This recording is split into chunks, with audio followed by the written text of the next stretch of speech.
La Corte, a través del Colegio de Jóvenes Estudiantes de Derecho y Nuevos Profesionistas de la Suprema Corte de Justicia de la Nación, AC, presenta el ciclo de clases magistrales en apoyo a la formación para personas secretarias del Poder Judicial de la Federación. El tema de hoy es Amparo contra normas generales y contra omisiones legislativas. Amparo directo en el que se plantea la inconstitucionalidad de normas generales. Amparo indirecto contra normas generales. Características de las omisiones legislativas, administrativas y judiciales.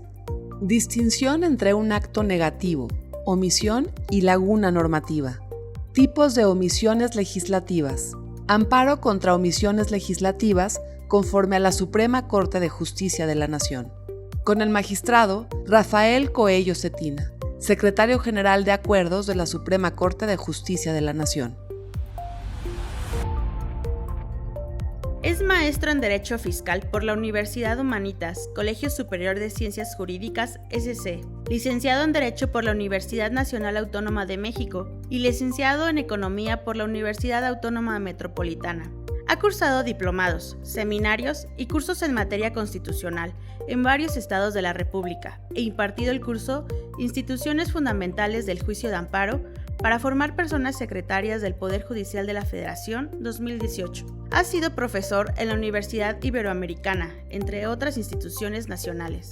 Desde el 2009 es el secretario general de Acuerdos de la Suprema Corte. En 1992 ingresó al Poder Judicial de la Federación, donde ha sido oficial judicial en la Secretaría General de Acuerdos y coordinador de la ponencia del ministro Guillermo I. Ortiz Mayagoitia. Director General de Asuntos Jurídicos, Secretario Ejecutivo de Asuntos Jurídicos, Secretario de Estudio y Cuenta en la ponencia de la ministra Margarita Beatriz Luna Ramos, entre otros cargos, todos en la Suprema Corte de Justicia de la Nación.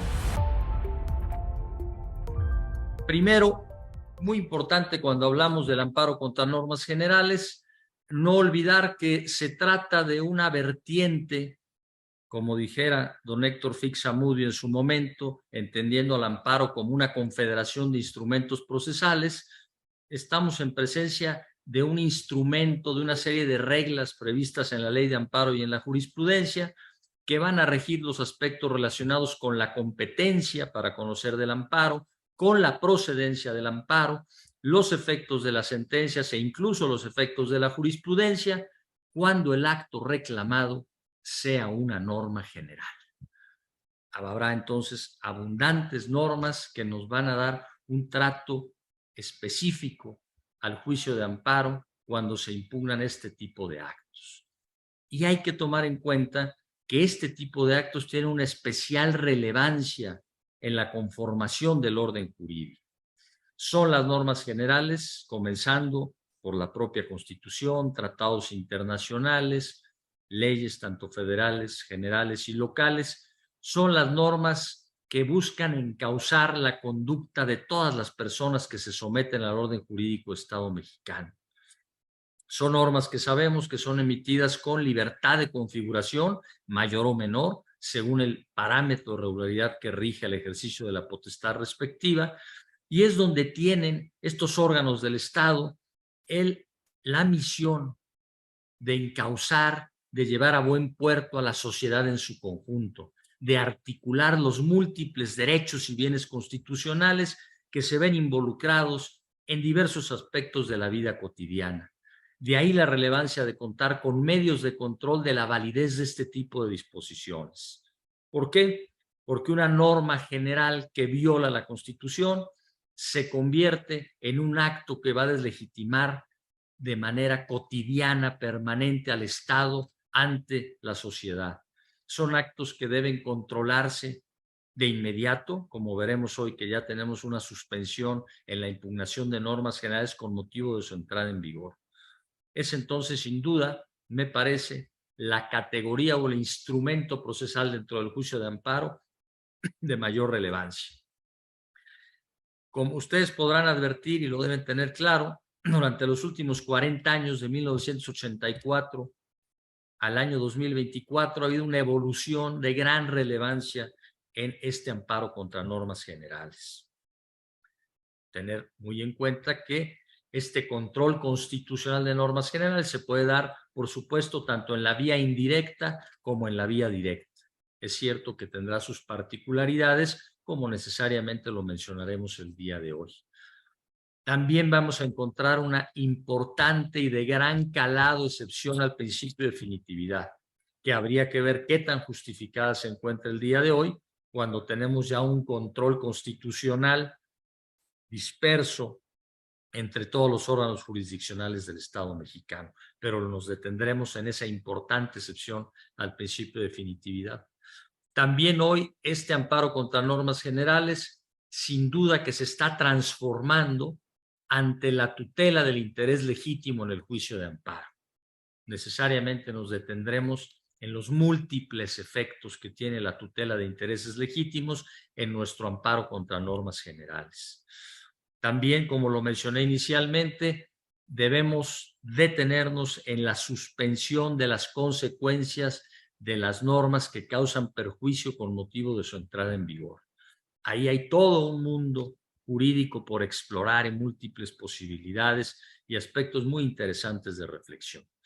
También no olvidar que esta atribución derivada del artículo 1, párrafo 3 constitucional, que se ha llegado a calificar como control difuso, pues tiene un efecto muy relevante en la jurisdicción de amparo, donde no podemos en forma alguna denominarlo como difuso porque estamos en una jurisdicción concentrada.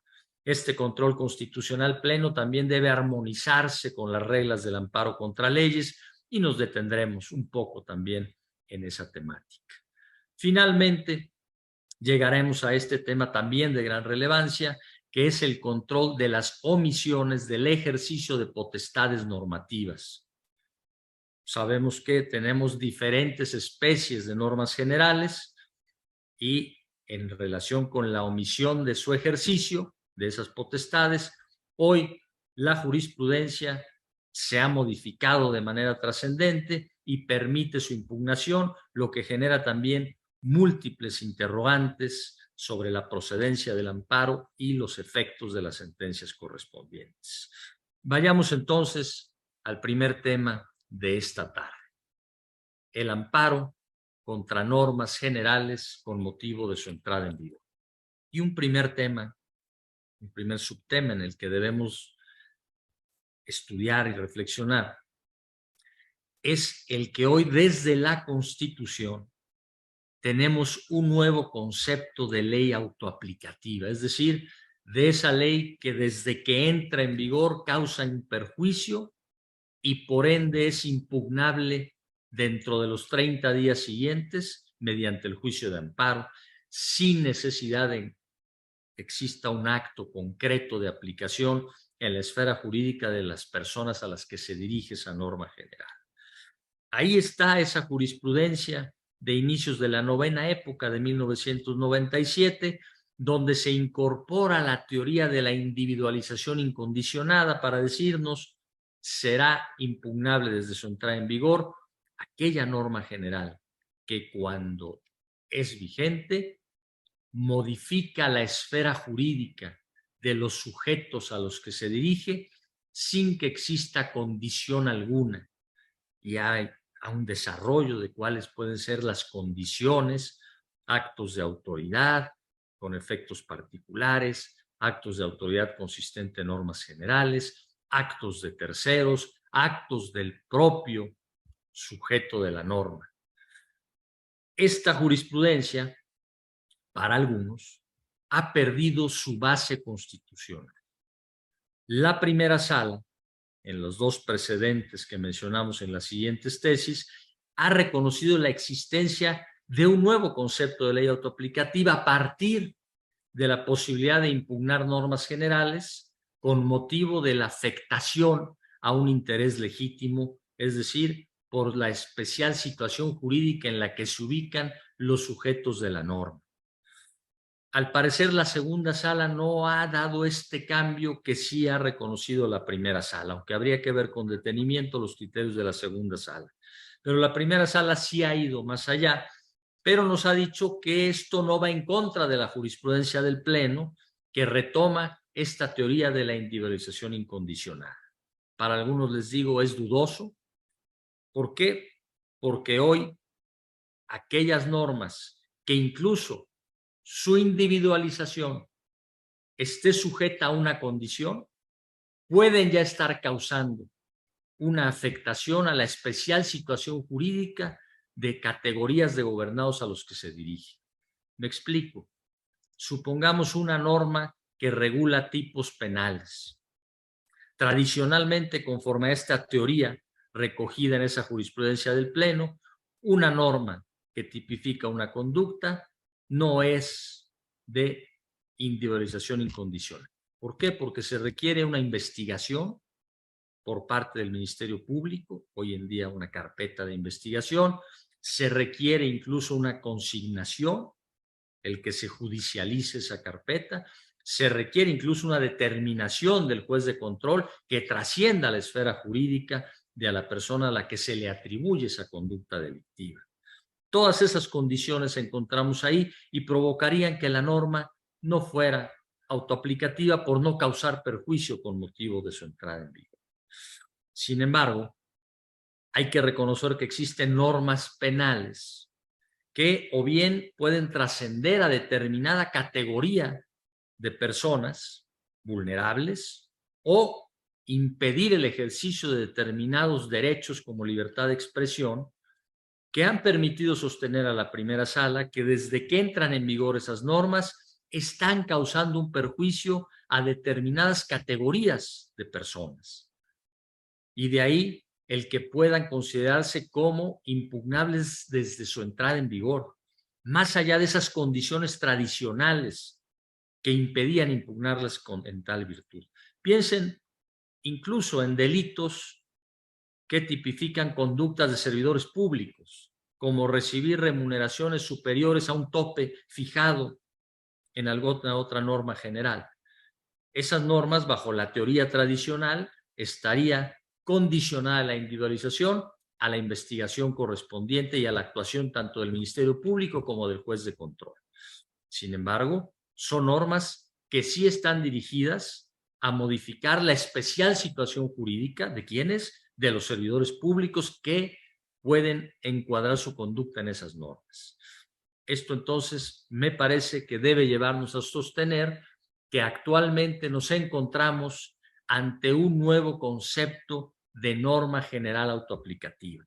Y habrá múltiples debates, múltiples aspectos en los que se deba profundizar. Primero dirán, ¿y de quién es la carga de manifestar que se está haciendo valer un interés legítimo? Es que desde el 107, fracción primera de la Constitución, se precisa que es aquel que lo plantea. Me parece que esto no puede dejarse en manos del quejoso, que no le podemos exigir ser un perito en derecho. Esta es una obligación del juzgador, quien debe analizar integralmente la demanda para llegar a una conclusión sobre cuál es el interés que se está haciendo valer en la demanda. Y hoy tenemos demandas de amparo indirecto contra normas generales impugnadas con motivo de su entrada en vigor, donde algunos preceptos se impugnan señalando que afectan interés jurídico y otros interés legítimo, individual o colectivo. Son las posibilidades que da hoy el constituyente. Lo habrá tenido en cuenta cuando reformó en 2011 la Constitución, no lo sabemos. Pero lo cierto es que hay amplias posibilidades hoy de impugnar normas generales con motivo de su entrada en vigor. Es un tema entonces para la reflexión.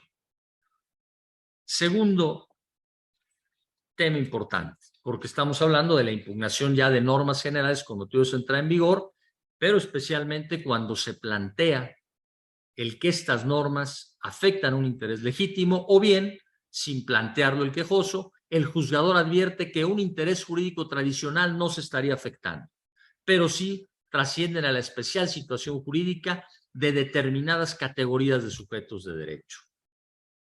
En ese supuesto, me parece que el juez debe en ese momento realizar un análisis al momento de proveer sobre la demanda sobre la naturaleza autoaplicativa o no de la norma controvertida.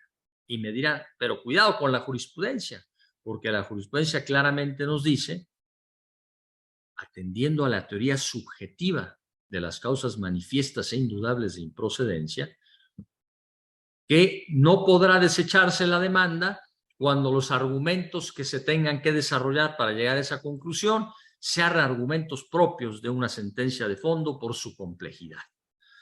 Esta es la teoría subjetiva que se ha impuesto últimamente, pero teníamos antes una teoría objetiva, donde se decía, será causa manifiesta e indudable aquella que no requiere de un análisis de medios de prueba. Es una cuestión de mero derecho, de análisis de la naturaleza del acto. Y para algunos, bajo esta teoría de análisis objetivo de la causa manifiesta e indudable, el determinar si la norma es autoaplicativa o no es un análisis de mero derecho, no es una cuestión probatoria. Cuestión probatoria será determinar si quien impugna la norma autoaplicativa acredita ubicarse en los supuestos de esta. Ahí sí se requiere un análisis del caso concreto. Pero determinar si la norma es autoaplicativa o no es un análisis de las consecuencias jurídicas que tiene la nueva norma sobre las categorías de sujetos a los cuales se dirige. Sin embargo, y la jurisprudencia nos dice, pues si está muy difícil, no es causa para desechar la demanda. De ahí que este momento procesal para analizar la procedencia del amparo contra una norma impugnada con motivo de su entrada en vigor está hoy al arbitrio del juzgador. Dependiendo de qué tan complicado se considere que es analizar si la norma es autoaplicativa o no. Claro, ya sabemos que hay casos donde, aunque la norma pudiera ser autoaplicativa, pues el quejoso no aportó elemento alguno, por el contrario, aportó elementos claros y contundentes, que pueden ser incluso una confesión, en el sentido de que él no se ubica en el supuesto de la norma, ni pertenece a la categoría de los sujetos de derecho que ven afectada su especial situación jurídica. Y ahí es donde entonces, si amalgamamos esta teoría sobre cuándo estamos en presencia de una causa manifiesta e indudable y el análisis sobre la existencia o no de un interés legítimo para impugnar una norma en amparo, puede ser relevante esta jurisprudencia donde nos dice la segunda sala que la ausencia del interés legítimo sí puede constituir un motivo manifiesto indudable de improcedencia del juicio de amparo. Pero obviamente que si es un problema de pruebas, porque el quejoso no aportó los elementos de prueba suficientes para acreditar que se ubique en la categoría de sujetos que se ven afectados, pues es un problema en todo caso de acreditamiento del supuesto en el que se ubique el quejoso. Y eso no puede dar lugar a considerar que hay una improcedencia manifiesta indudable. Me parece que esta jurisprudencia que estamos viendo ahí se actualiza cuando hay evidencia de que el quejoso no pertenece a esa categoría de sujetos de derecho que se ven afectados en su especial situación jurídica. Por eso, este momento procesal para analizar si se actualiza la improcedencia manifiesta o la improcedencia simplemente va a depender en buena medida de los elementos que deriven del análisis integral de la demanda y sus anexos. Siguiente tema de gran relevancia.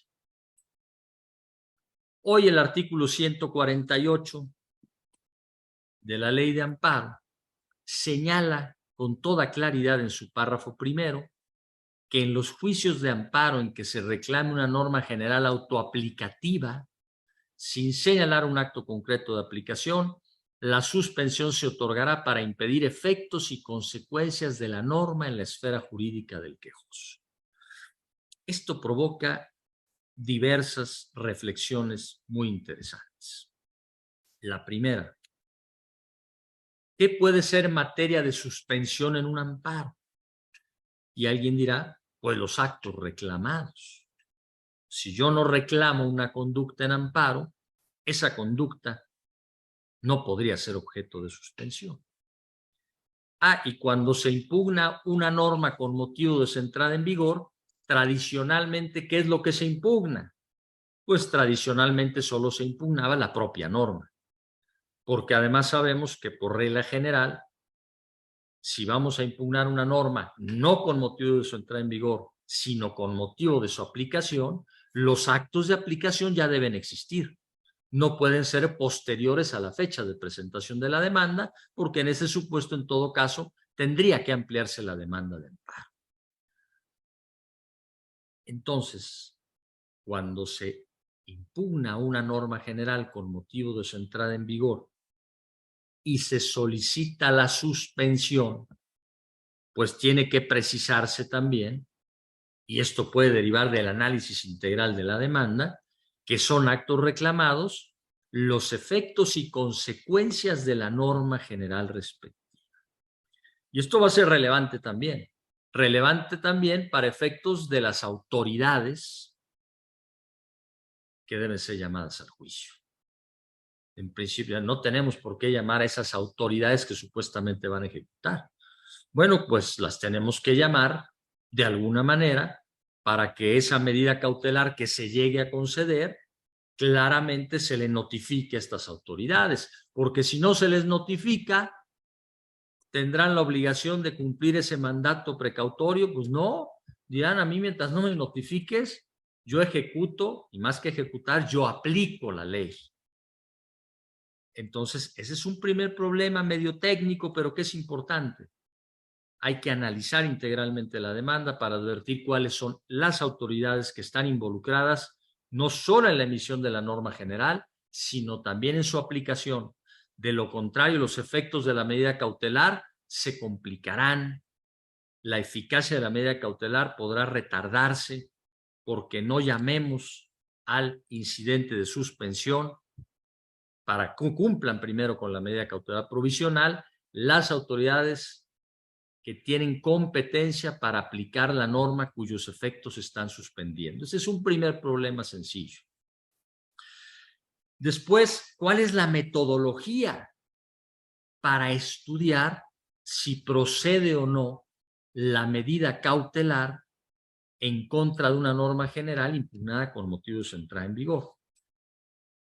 Perdón, aquí un tema importante es, sin duda, la apariencia del buen derecho. Y recuerden, como ya lo precisó la segunda sala desde la novena época, cuando no estaba regulado expresamente la apariencia del buen derecho, analizar si se acredita la apariencia del buen derecho no se limita al análisis provisional, que no debe ser superficial, con la profundidad que sea posible en ese momento procesal. No se limita a analizar la probable inconstitucionalidad del acto reclamado. Implica la apariencia de buen derecho gozar del derecho que se dice afectado. Y eso implica ubicarse también en la categoría de sujetos de derecho que son afectados por la norma general con motivo de su entrada en vigor. De ahí que la apariencia del buen derecho lleva implícito el interés, el llamado interés suspensional, como hay jurisprudencia de la segunda sala que lo dijo en su momento. De ahí que cuando se impugna una norma general con motivo de su entrada en vigor, para que pueda concederse la suspensión, es indispensable que el quejoso acredite ubicarse en el supuesto al que se refiere la norma, pero también se requiere en el cuaderno de suspensión, en el proveído inicial, en la suspensión provisional, llevar a cabo el análisis sobre la naturaleza autoaplicativa de la norma. Si la norma no es autoaplicativa, y eso es evidente, no puede concederse la suspensión. No hay un agravio que legitime sostener que hay una apariencia de buen derecho. Esto es un tema importante. Alguien decía que el amparo es para amparar. Me parece que no. El amparo es para analizar la constitucionalidad de los actos y a quien tenga el derecho otorgarle la medida cautelar que corresponda o la sentencia favorable. Pero cuando la autoridad actúa apegada a derecho, no hay por qué dictar ni medida cautelar ni tampoco conceder un amparo. ¿Por qué? Porque hay un tercero interesado, hay una sociedad interesada en esas normas generales que ha expedido el legislador. La norma general no es para afectar sujetos de derecho, la norma general es para lograr una articulación de los derechos humanos de todos los que integramos una sociedad. No podemos tener una visión aislada, vigesimónica, como dicen algunos, sino una visión integral del siglo XXI de los derechos y bienes constitucionales que están involucrados en el caso sometido a consideración. De ahí que entonces, para proveer sobre la suspensión es necesario realizar un análisis sobre si efectivamente la norma que se está impugnando causa perjuicio con motivo de su entrada en vigor. Y ya que advertimos que esa norma efectivamente, aunque sea prima facie en esa etapa procesal, sí es autoaplicativa porque sí trasciende a la especial situación jurídica de los sujetos de derecho a los que se dirige, habrá entonces que revisar si el quejoso nos acredita ubicarse en el supuesto de esa norma. Todo esto entonces tendría que ver con un interés suspensional para poder controvertir no solo en el amparo, sino para poder obtener la tutela cautelar contra los efectos y consecuencias de esa norma general. Pero luego viene el estudio propiamente de fondo de la suspensión. Es decir, se debe o no otorgar la suspensión a quien ya nos acreditó que sí se afectan sus derechos, pero no basta cualquier afectación. Tiene que venir lo que el 107, fracción décima de la Constitución, curiosamente denomina como una ponderación entre la apariencia del buen derecho y la afectación al interés social. ¿Por qué les digo curiosamente? Porque depende qué entendamos por ponderación. Y aquí hay dos acepciones jurídicas del término ponderación. Una acepción genérica que implica simple y llanamente valoración, análisis detenido. Si eso quiere decir la fracción décima, no hay problema. Tenemos que valorar detenidamente si hay o no apariencia de buen derecho, si hay o no inconstitucionalidad del acto. Porque si no hay inconstitucionalidad del acto, no podemos, dice la jurisprudencia, automáticamente negar la suspensión, por supuesto.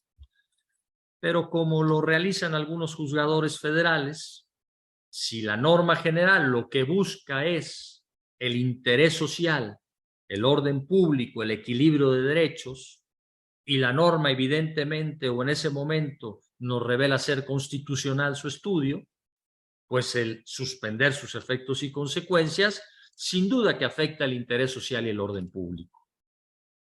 No estoy diciendo que hay que negar la suspensión por ausencia de apariencia de buen derecho. Estoy diciendo que la norma general, si no tiene viso alguno de inconstitucionalidad y busca por su propia naturaleza proteger el interés social y el orden público, no podemos otorgar la medida cautelar. Si se concluye que existe esa apariencia de buen derecho, pues para ello es necesario, para llegar a esa conclusión, realizar un análisis provisional sobre su constitucionalidad. Y aquí es donde entra en juego la metodología para revisar si esa norma es constitucional o no. Ustedes seguramente tendrán una clase donde detenidamente analizarán las metodologías de interpretación constitucional para determinar si una norma general o cualquier acto de autoridad respeta o no la Constitución. Hoy nos encontramos interesantes proveídos en materia de suspensión, cuando se impugnan normas generales con motivo de su entrada en vigor, donde los jueces de distrito aplican juicios de proporcionalidad, considerando que la norma impugnada implica una restricción a derechos. Y sin contar con demasiados elementos de prueba. ¿Por qué? Porque todavía no ha sido llamado el órgano legislativo para que nos diera más elementos y pudiéramos saber si existe un fin o qué fines constitucionales tiene la norma, si pudiéramos analizar la idoneidad de la norma para cumplir esos fines, si cumple con la grada del principio de necesidad, e incluso traer a la mesa todos los bienes y derechos involucrados para poder llevar a cabo esa ponderación en estricto sentido que se refiere la cuarta grada del principio del juicio de proporcionalidad. Ahí entonces entramos ya al estudio de fondo. No, estamos en materia de medida cautelar, pero tenemos que llegar a una conclusión sobre si la norma es o no aparentemente inconstitucional, para sostener que hay una apariencia de buen derecho y poder entonces otorgar la suspensión contra las consecuencias y efectos de la norma. Y ya sabemos que eso no implica dejar sin materia el juicio. Eso lo tenemos claro, hay jurisprudencia de la primera sala que nos dice no se está dejando sin materia, es una determinación provisional que está a resultas de lo que se resuelve en el fondo. Que el quejoso va a poder alargar el juicio de amparo bastante, entonces ya si se le niega el amparo, pues quién sabe qué efectos tendrá esa negativa porque ya disfrutó de una suspensión, ni hablar. Eso va de la mano con la responsabilidad de llevar a cabo con la profundidad necesaria, aunque sea in limine litis, el análisis sobre la aparente inconstitucionalidad de esa norma general. Y como es natural, si estamos nosotros entrando al análisis provisional de la constitucionalidad de la norma general para proveer sobre la suspensión, en caso de otorgarla, los efectos también serán de gran relevancia. Habrá que valorar entonces todos los derechos y bienes que están involucrados, por supuesto, para que la medida cautelar no sea constitutiva de derechos. Cuidado, en ocasiones hay quien cree que es la ley impugnada la que constituye derechos, pero en muchas ocasiones no es la ley impugnada, es la Constitución la que ya dio el derecho. Y la ley impugnada es la que aparentemente está dando el derecho, incorporando nuevos requisitos, y el otorgar la suspensión contra esos requisitos no implica estar dándole un efecto constitutivo a la suspensión. Y fíjense qué interesante. No es lo mismo tener acceso a educación gratuita en una universidad pública a poder realizar actividades de comercio en la vía pública. Yo desde la Constitución, o toda persona desde la Constitución, tiene un derecho a la educación gratuita, universitaria, previsto en la Constitución. Pero no tenemos derecho desde la Constitución a vender mercancía en la vía pública. Si la norma que estamos impugnando es una que nos dice tienes que pagar por la educación y otra que nos dice tienes que obtener una licencia para vender en la vía pública, en el segundo caso de otorgar la suspensión, estaremos constituyendo derechos. En el primer caso de otorgar la suspensión, no estamos constituyendo un derecho, porque el derecho no nos lo da la ley que nos dice si tú quieres ingresar a esta universidad, tienes que cumplir todos estos requisitos. Si algún requisito de ellos va directo en contra de la Constitución, el otorgar la suspensión eliminando ese requisito no implica constituir derechos, sino eliminar requisitos que eran contrarios a la Constitución. Hay múltiples, entonces, particularidades que pueden verse cuando nos metemos al tema de la suspensión. Hoy, entonces, se adereza el amparo contra normas generales con la problemática de la suspensión atendiendo a esta llamada ponderación. ¿Por qué les digo llamada? Porque la otra acepción del término ponderación es resolver un conflicto, una aparente, o dicen, una verdadera colisión de derechos, donde va a prevalecer uno sobre otro. Y habría que preguntarnos si el interés social y el orden público persiguen lo inconstitucional. Es decir, a pesar de que está acreditada la apariencia del buen derecho, otorgar la suspensión afectaría el interés social y el orden público. Es decir, existe un choque, una colisión entre lo inconstitucional y el interés social y el orden público, o dicho en otras palabras, ¿el interés social y el orden público persiguen lo inconstitucional? No. No, porque simplemente el orden público y el interés social no son más que la suma de derechos al final del día de todas las personas involucradas. Pero es un tema muy interesante y creo que nos faltan algunos días, meses o años de debate al respecto. Pasemos al cuarto subtema. Efectos de la sentencia concesoria contra normas generales impugnadas con base en la afectación a un interés legítimo. Se acude al amparo haciendo valer un interés legítimo.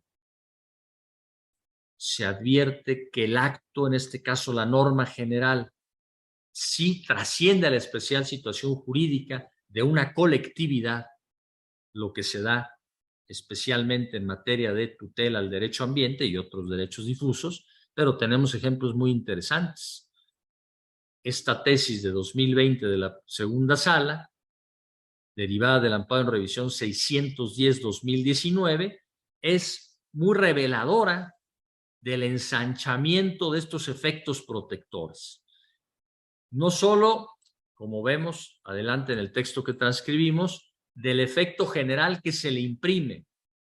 Se impugna aquí un acuerdo que modifica una norma oficial mexicana. Y se advierte que hay un vicio en el procedimiento de su formación, por ende este acuerdo que modifica es inconstitucional. ¿Qué nos dice la segunda sala? Porque van a ver ustedes cómo se utiliza ya en el amparo todas las modalidades de las sentencias constitucionales para proteger todos los derechos y bienes involucrados. Nos dice entonces la sentencia: los efectos de esta protección constitucional no pueden referirse únicamente a la parte quejosa. Ello sería insuficiente para lograr una efectiva restitución de los derechos violados en términos del artículo 77, fracción primera de la Ley de Amparo. Y se cita la tesis que indica que existen modulaciones al principio de relatividad cuando se acude al amparo a hacer valer un interés legítimo colectivo. Por ende, nos dice la sentencia, la concesión del amparo conlleva la concreción de efectos generales respecto a la inconstitucionalidad de este acuerdo. Pero vean lo que nos dice más adelante la sentencia. La sentencia se le imprime un efecto de reviviscencia del texto anterior de la norma oficial mexicana. Y por eso nos dice, debe seguirse aplicando la norma especificaciones de calidad de petrolíferos tal y como se encontraba prevista en forma previa a las modificaciones realizadas por el acuerdo reclamado. Esto es conforme a las especificaciones estipuladas por esa norma publicada en agosto de 2016. Reviviscencia. Primero efectos generales, después reviviscencia. ¿Por qué? Porque no podemos dejar al orden jurídico sin una norma vigente que proteja los derechos que se buscan proteger con esa norma oficial mexicana. Pero además, tomando en cuenta otros derechos involucrados, entre otros el derecho humano a la seguridad jurídica, se postergan los efectos de la inconstitucionalidad. Y se nos dice, esta segunda sala considera necesario conceder a la autoridad responsable y a las demás que resulten competentes un plazo de 180 días, contados a partir del día siguiente en el que se notifique esta sentencia, dentro del cual deberán permitir, sin poder ejercer sus facultades sancionatorias, que se lleven a cabo actos relativos a la producción y comercialización de gasolinas en términos de las porciones reclamadas, es decir, las invalidadas. Durante ese lapso, entonces, continúa vigente esa normativa para que la autoridad se adecue y pueda ejercer sus atribuciones conforme a la normativa anterior. Obviamente los dice que al terminar este plazo debe ya aplicarse la norma en su texto de 2016. Y ustedes si leen la sentencia, pues ahí nos dice claramente que esto no obsta para que la autoridad responsable ejerza sus potestades normativas para ajustar la regulación correspondiente.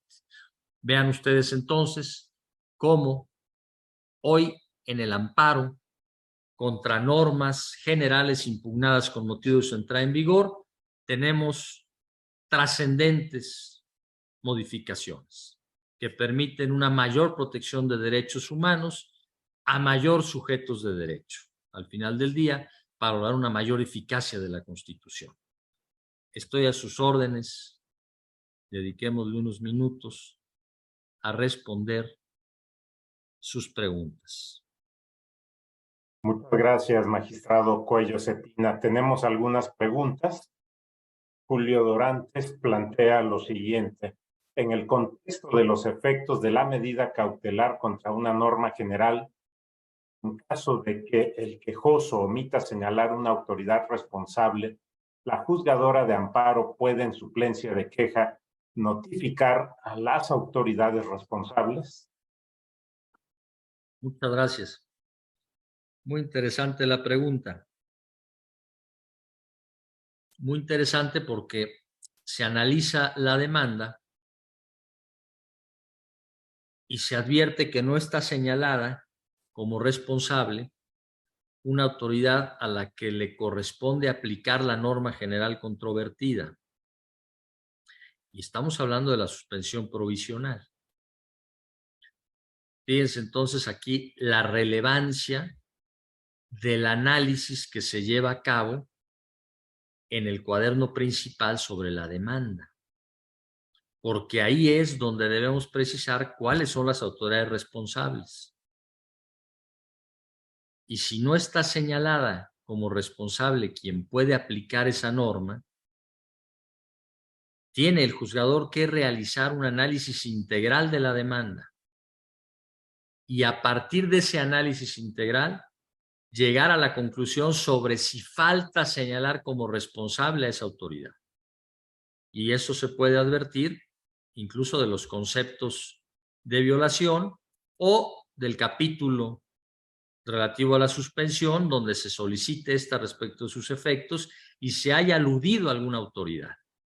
Aquí no es la suplencia de la deficiencia lo que opera, sino una obligación del juzgador, consistente en llevar a cabo el análisis integral de la demanda. Y a partir de ese análisis integral, tendrá que requerir al quejoso para que precise si es su intención tener como responsable a la autoridad a la que le corresponde aplicar la norma, impugnada con motivo de su entrada en vigor, cuyos efectos y consecuencias se está solicitando suspender. Eso entonces provocará generalmente, porque sabemos que puede haber supuestos de una suspensión de oficio, pero provocará generalmente que no se provea, que no se admita la demanda, que no se provea, por supuesto, sobre la suspensión y que se requiera. Entonces eso puede retrasar y será atribuible, sin duda, al quejoso que formuló su demanda de manera incompleta, pero podrá desahogar ese requerimiento y entonces sí venir la admisión y, en su caso, la medida cautelar a otorgarse, vinculando a esa autoridad responsable. Gracias por la pregunta. Muchas gracias, magistrado. Siguiente pregunta señala: en amparo contra leyes fiscales estatales, el juez de distrito ordena desaplicar y devolver el pago de lo realizado. Y en cumplimiento, la autoridad fiscal dice: oye, no se pagó la contribución impugnada, sino que son estímulos fiscales y no hay derecho a la devolución. Esto no lo digo ni en el informe justificado ni en revisión de amparo. En consecuencia, debe integrar todos los conceptos que haya pagado con el comprobante fiscal impugnado. La ley como heteroaplicativa, o puede modificar la litis el juez de distrito. Dice y devolver menos pago de lo indebido. Muy interesante también la pregunta, porque aquí se concede el amparo y hay que ver contra qué se concede el amparo. Si se está concediendo contra una norma general que regula un tributo, pues tiene que estar acreditado. Si se impugna con motivo de su aplicación, porque ya nos habla de un pago, que no sería lo mismo que si hubiera impugnado con motivo de su entrada en vigor, y en los dos supuestos es muy interesante. Si se impugnó habiendo ya un acto de aplicación, pues el juez tiene que analizar el acto y advertir si efectivamente ese documento que se está aportando acredita el acto de aplicación, tomando en cuenta lo que manifiesten las autoridades. Si se llega a la conclusión de que sí se aplicó la norma general que regula los elementos del tributo, se cubrió y se otorga el amparo, en principio, el efecto del amparo tiene que ser que se devuelva lo pagado. Pero nos dicen en la pregunta, es que puede suceder que la autoridad diga: yo no puedo devolver eso porque son estímulos fiscales. Bueno, tendrá que acreditarme la autoridad cómo puede uno confundirse que el pago de un tributo sea equivalente a un estímulo fiscal. tendrá que quedar plenamente acreditado. Lo que creo que es complejo si el juez ya cumplió con su función e hizo un análisis detenido del acto de aplicación. ¿Por qué? Porque si el juez tiene dudas, pudiera ordenar el desahogo de pruebas para mejor proveer.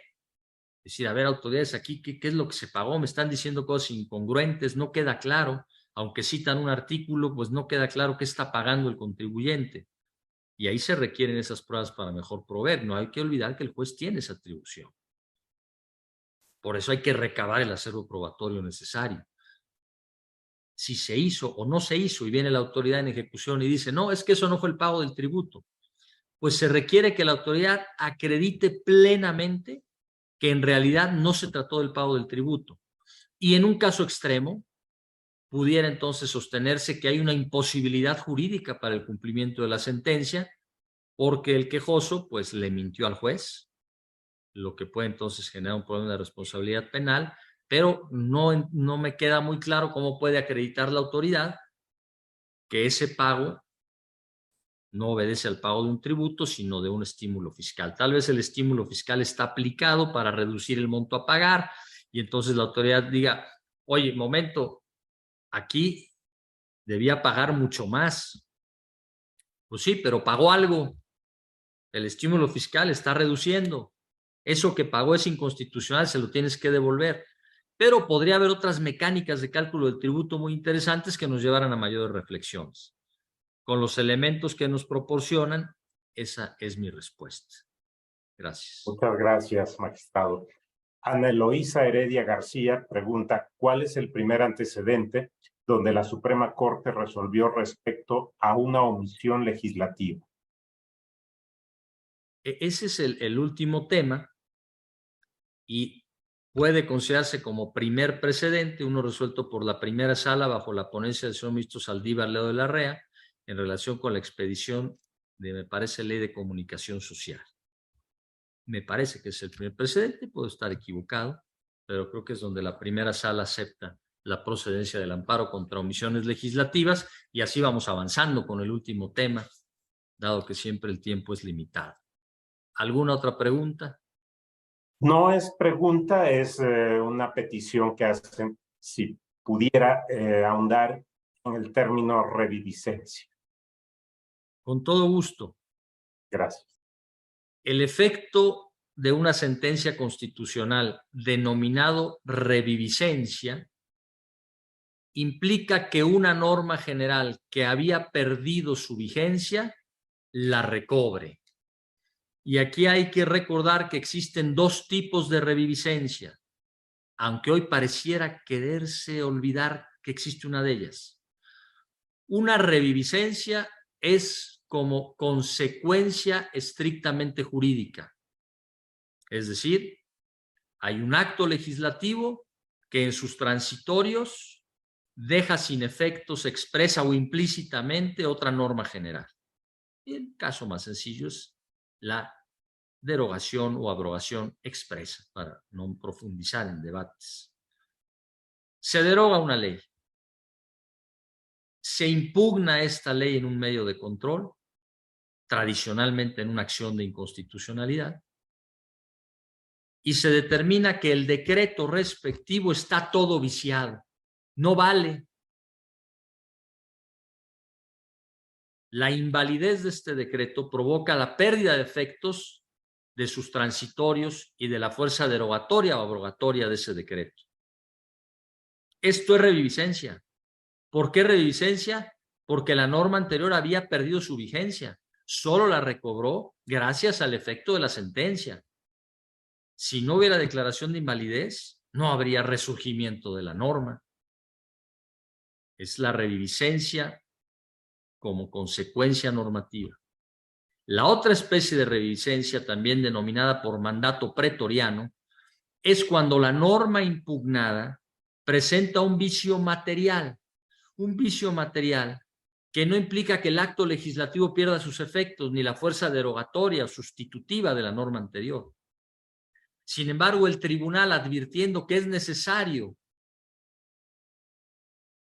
que resurja al mundo jurídico la norma anterior, le imprime ese efecto.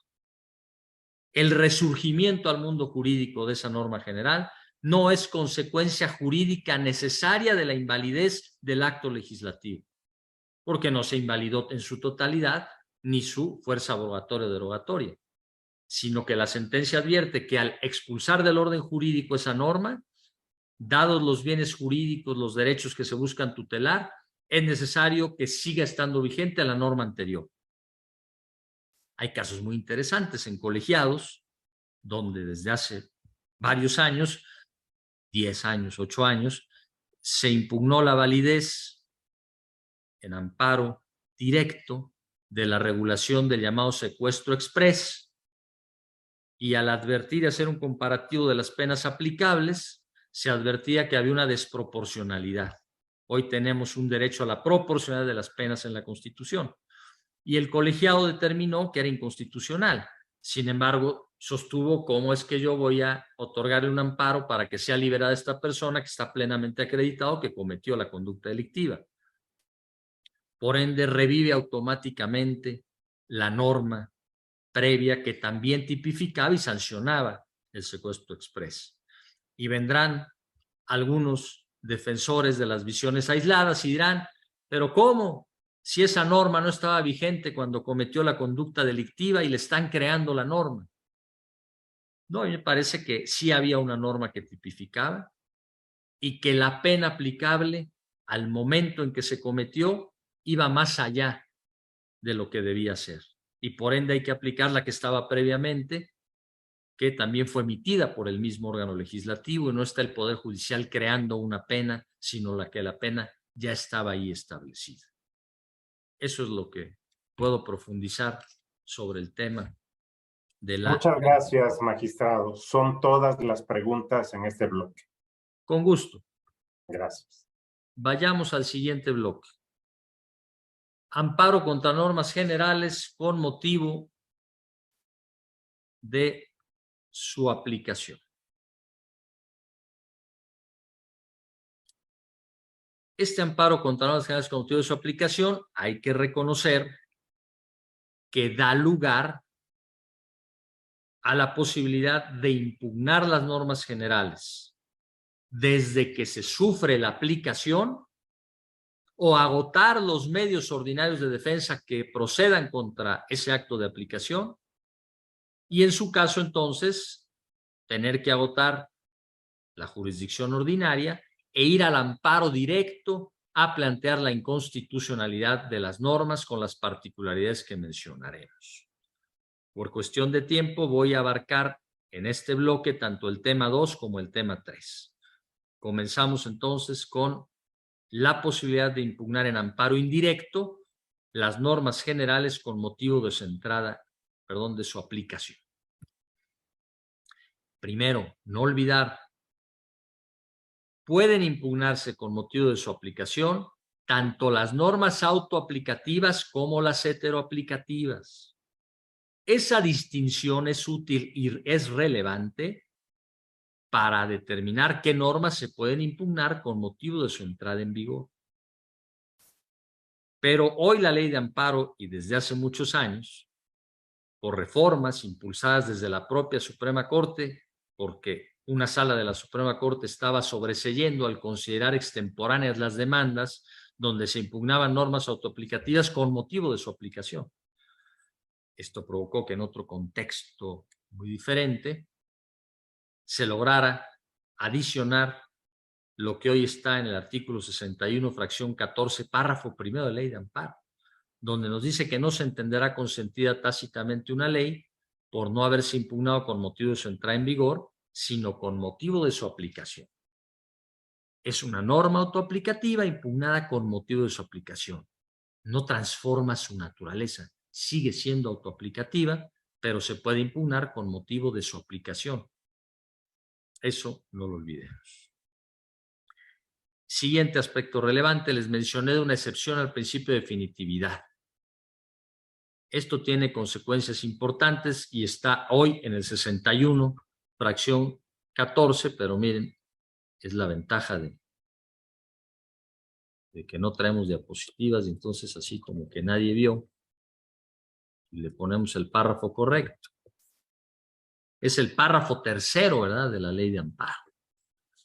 Este párrafo tercero es una llave amplísima al amparo para impugnar actos de aplicación de normas generales sin necesidad de agotar medios ordinarios.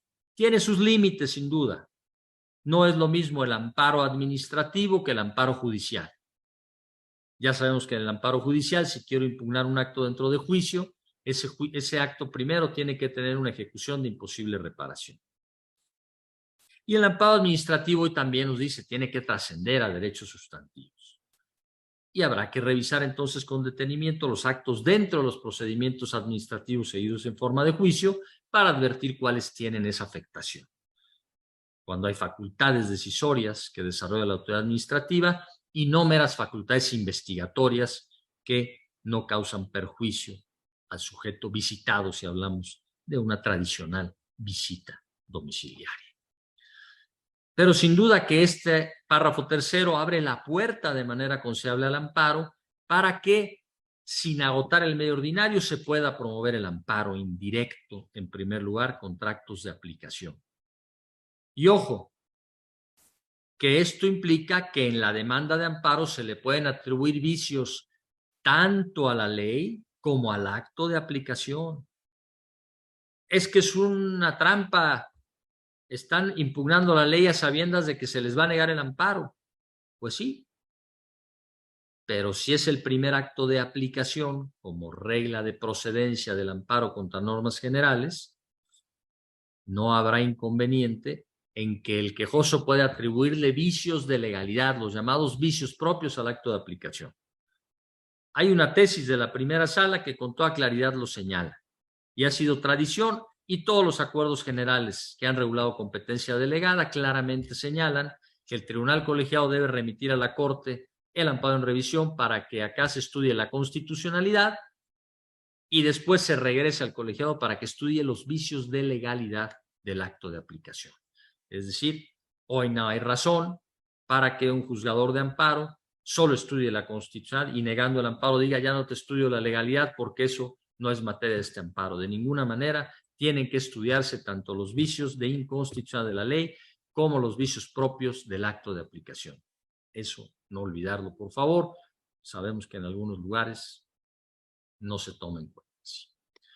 Otro tema muy importante en la impugnación de normas generales con motivo de su aplicación tiene que ver con este criterio que desde mediados de los 80 del siglo pasado se estableció por la Suprema Corte.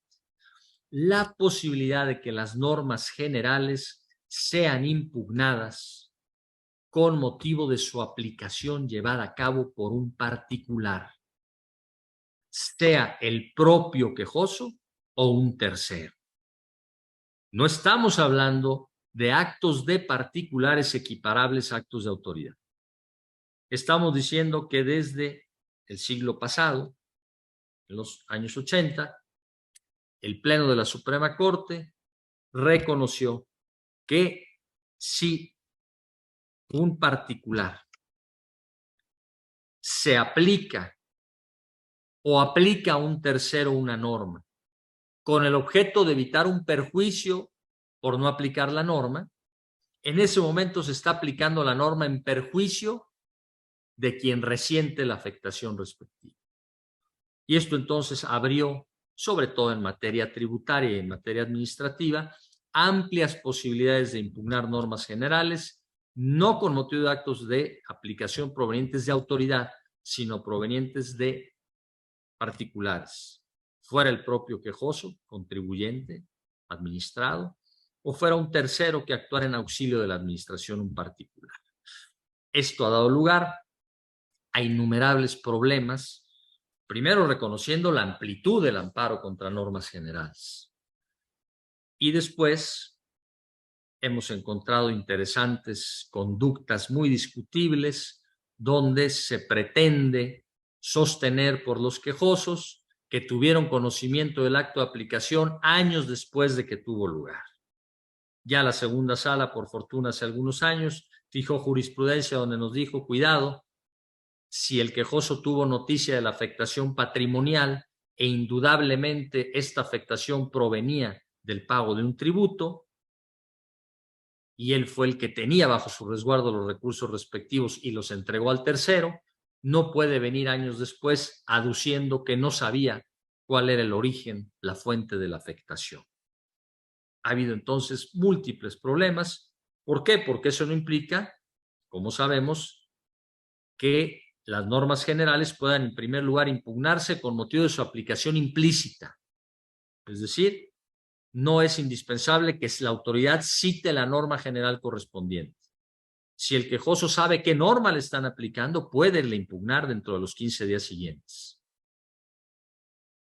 Igual, si un particular le aplica una norma y no la cita, tiene el derecho, el que sufrió la afectación, de ir al amparo a impugnar esa norma con motivo de ese primer acto de aplicación implícito. Sin embargo, este es un criterio que solo opera en beneficio, no en perjuicio.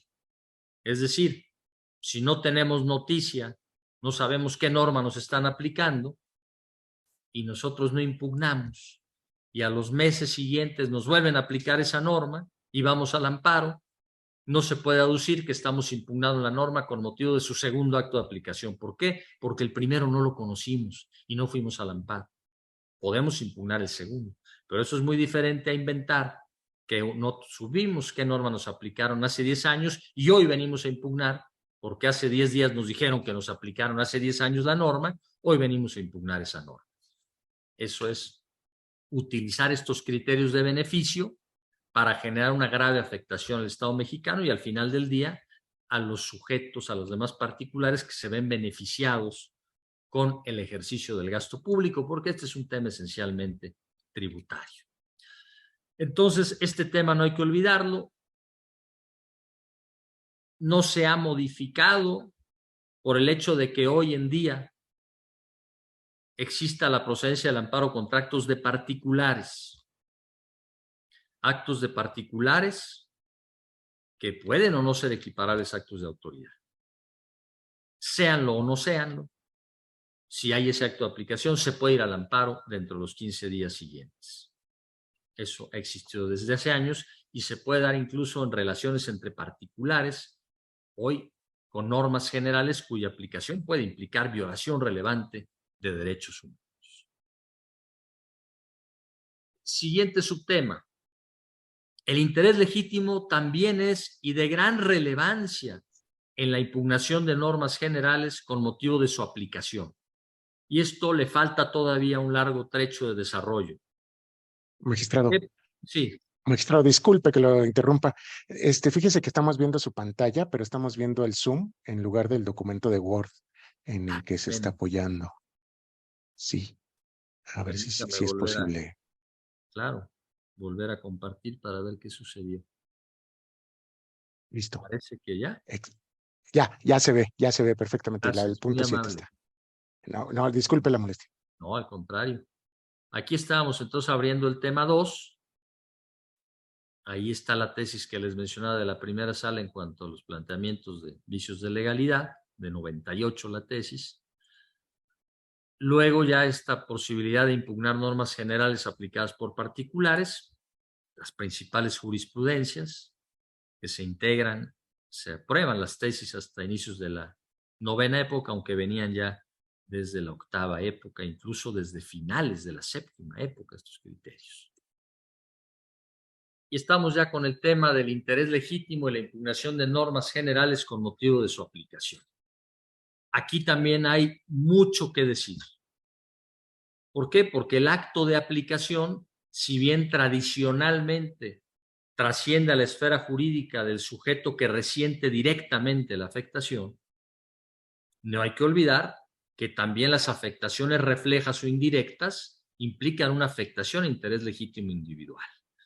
Y aquí hay mucho que decir. Simplemente piensen ustedes en el acto de autoridad que trasciende a una persona jurídico colectiva, donde por algún motivo que desconocemos pudiera suceder que los representantes legales de esa persona no promuevan amparo.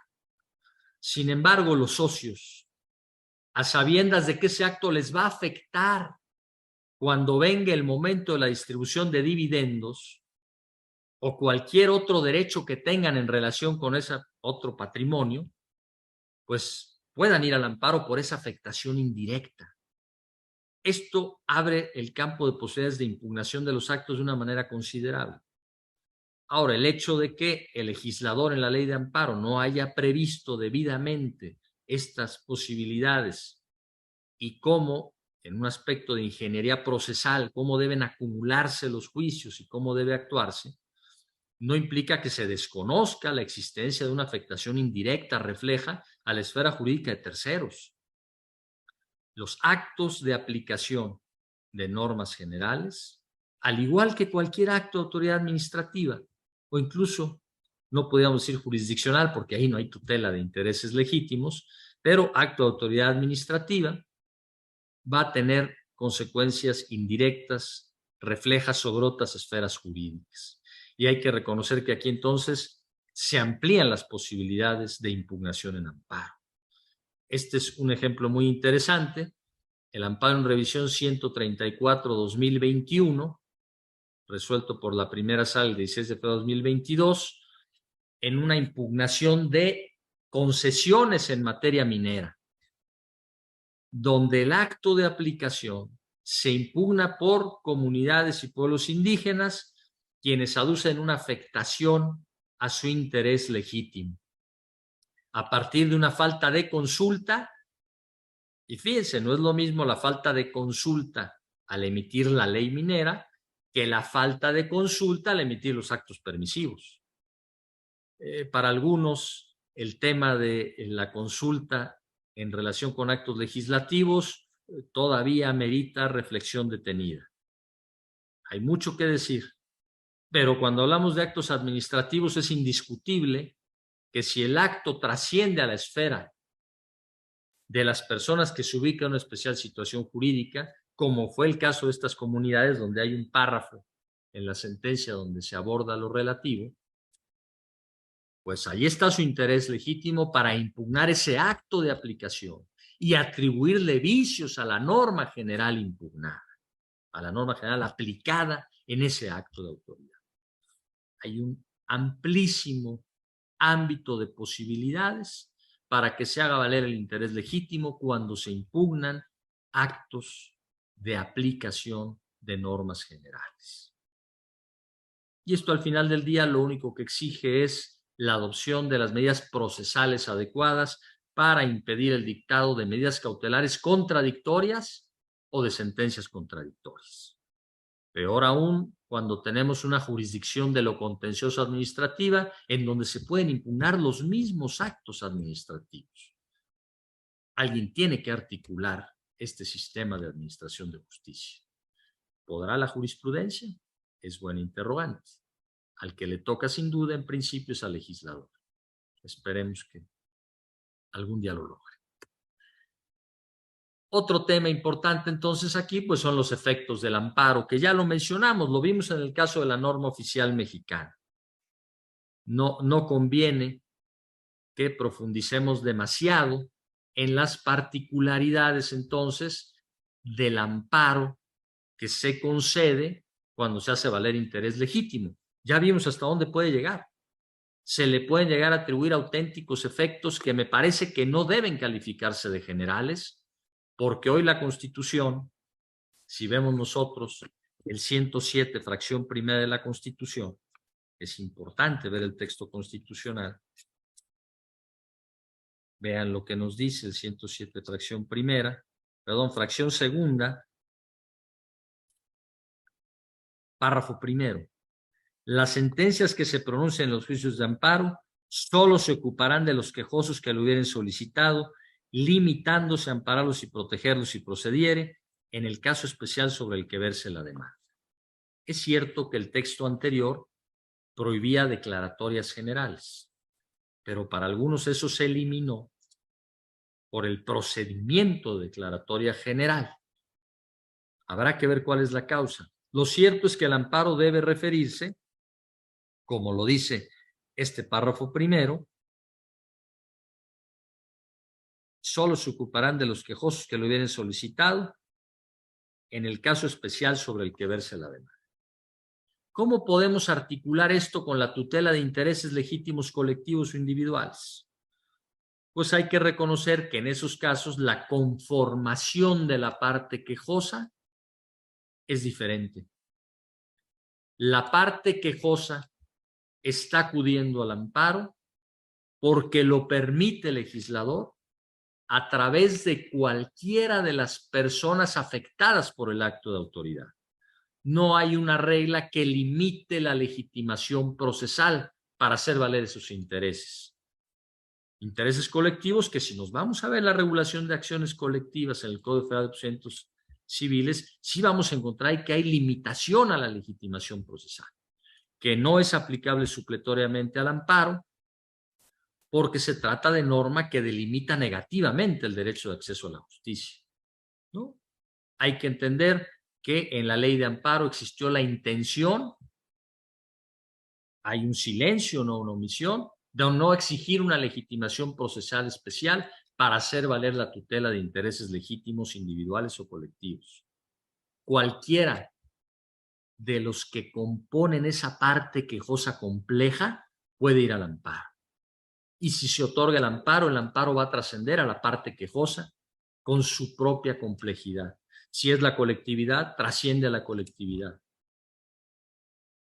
Si son un grupo de personas que están relacionadas por algún acto jurídico, trasciende ese grupo de personas que sufren una misma afectación a su interés legítimo, que puede ser individual.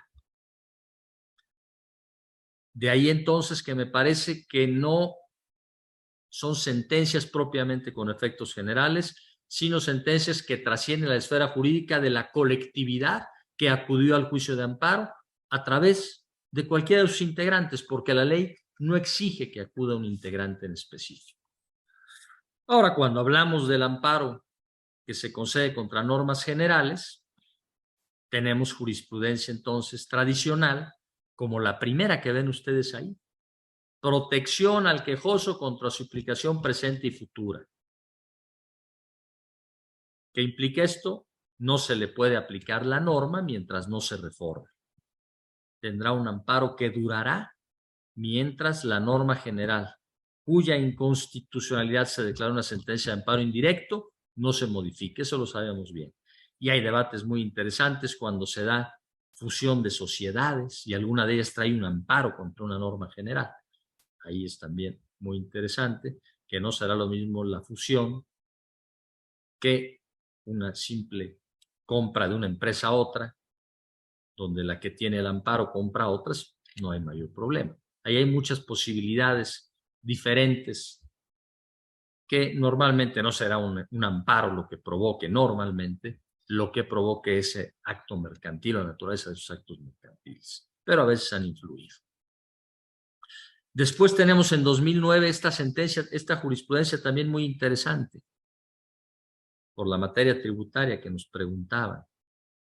Puede suceder que se impugna la norma con motivo de su entrada en vigor o de un acto de aplicación.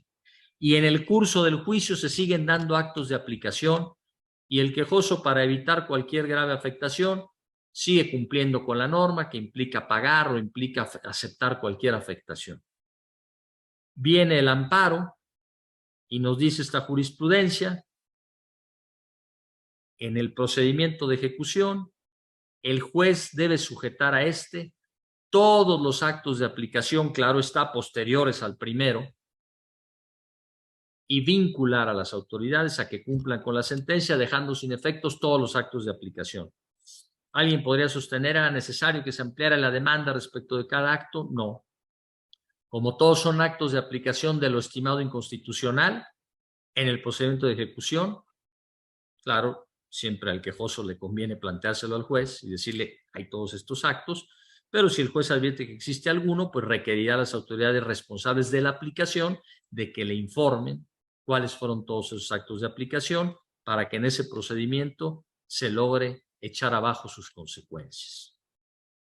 Es algo que hay que tomar en cuenta. Entonces, vayamos al otro tema que les dije que por cuestión de tiempo también lo íbamos a tocar en este momento. Y es el amparo directo contra normas generales.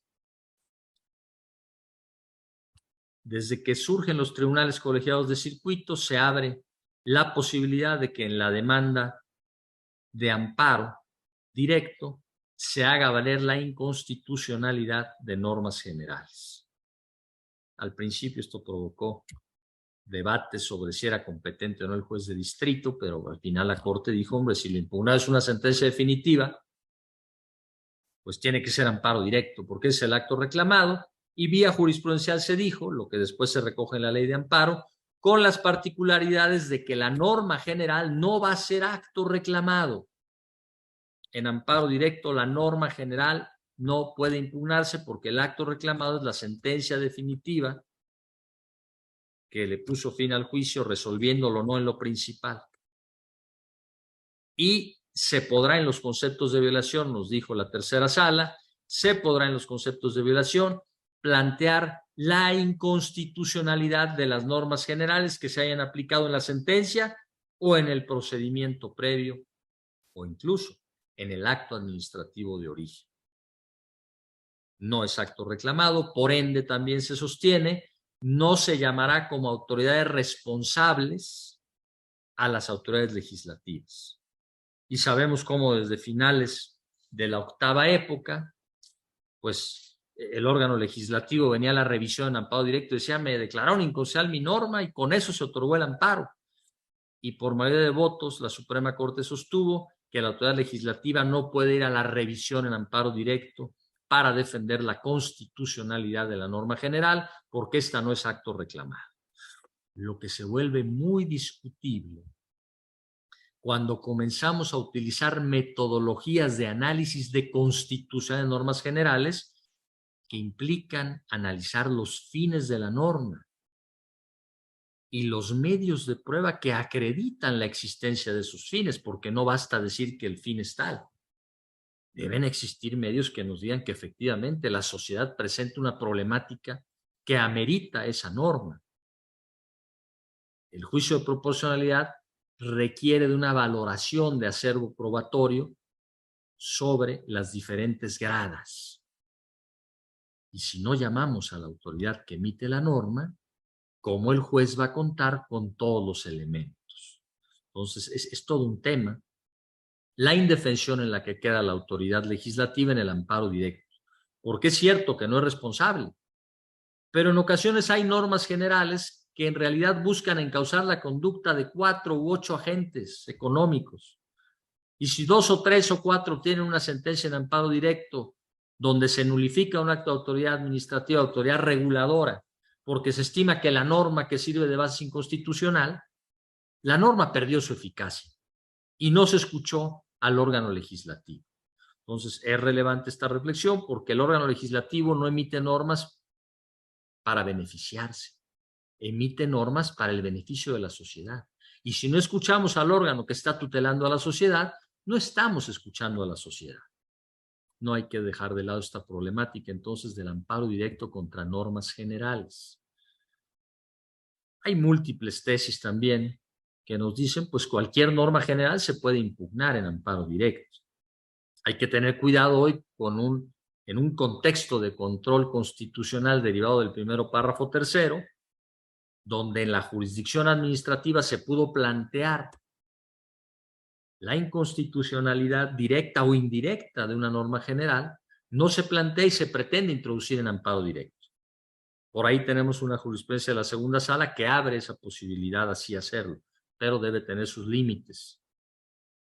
Es decir, no puede simple y llanamente el quejoso disponer libremente de cuándo impugna una norma general y decir, no, pues yo la voy a impugnar hasta el amparo, aunque tenga claramente la posibilidad de hacerlo en la sede contenciosa administrativa. También es muy importante el efecto de la jurisprudencia. Entramos ya a la jurisprudencia. No la podemos dejar de lado porque también el estudio del amparo contra leyes implica detenerse en los efectos de jurisprudencia sobre inconstitucionalidad de normas generales.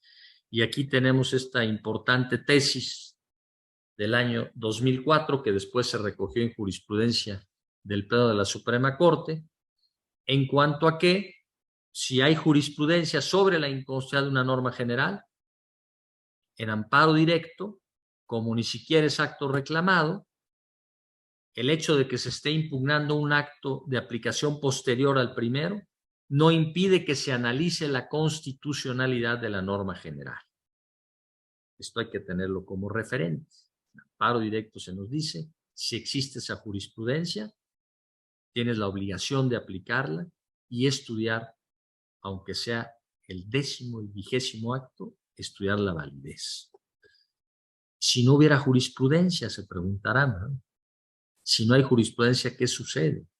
Bueno, como no es acto reclamado la ley, pues tampoco puede sostenerse que por no haber ido en las secuelas procesales anteriores a cuestionar la validez de la norma, ahora ya no se puede hacer.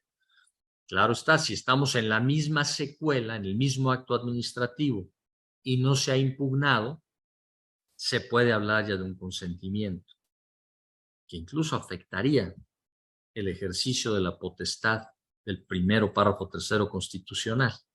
Puede llegarse a sostener.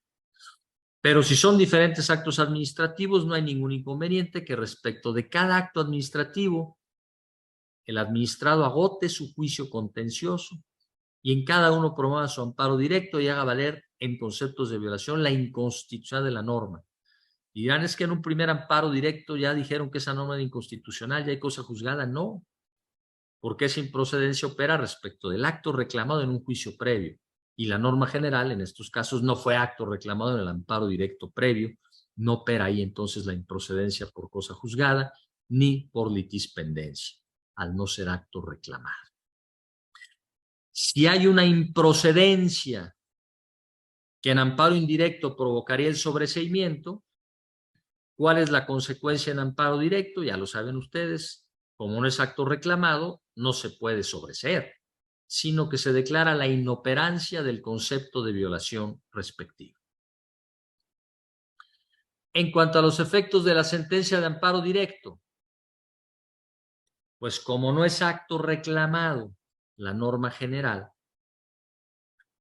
la sentencia que declare la inconstitucionalidad de la sentencia reclamada por sustentarse en una norma general solamente trascenderá a ese juicio y en su caso al acto de administrativo de origen si hablamos de una jurisdicción de lo contencioso administrativo. Solamente trascenderá e impedirá a la autoridad que en relación con esos hechos materia de ese juicio se aplique al quejoso en su perjuicio la norma que se estimó inconstitucional en la sentencia correspondiente. Es decir, la sentencia no vincula hacia el futuro respecto de la potestad de las autoridades, tanto judiciales como de otra naturaleza, que ante hechos diferentes estimen que es el caso de aplicar esa norma general. Es un efecto limitado, muy similar a la inaplicación de normas generales que se da en ejercicio del llamado control difuso o control constitucional pleno. Terminamos con eso la exposición. Les agradezco su tiempo. La Corte presentó la clase magistral Amparo contra normas generales y contra omisiones legislativas. Amparo directo en el que se plantea la inconstitucionalidad de normas generales. Amparo indirecto contra normas generales. Características de las omisiones legislativas, administrativas y judiciales. Distinción entre un acto negativo, omisión y laguna normativa. Tipos de omisiones legislativas. Amparo contra omisiones legislativas conforme a la Suprema Corte de Justicia de la Nación. Con el magistrado Rafael Coello Cetina.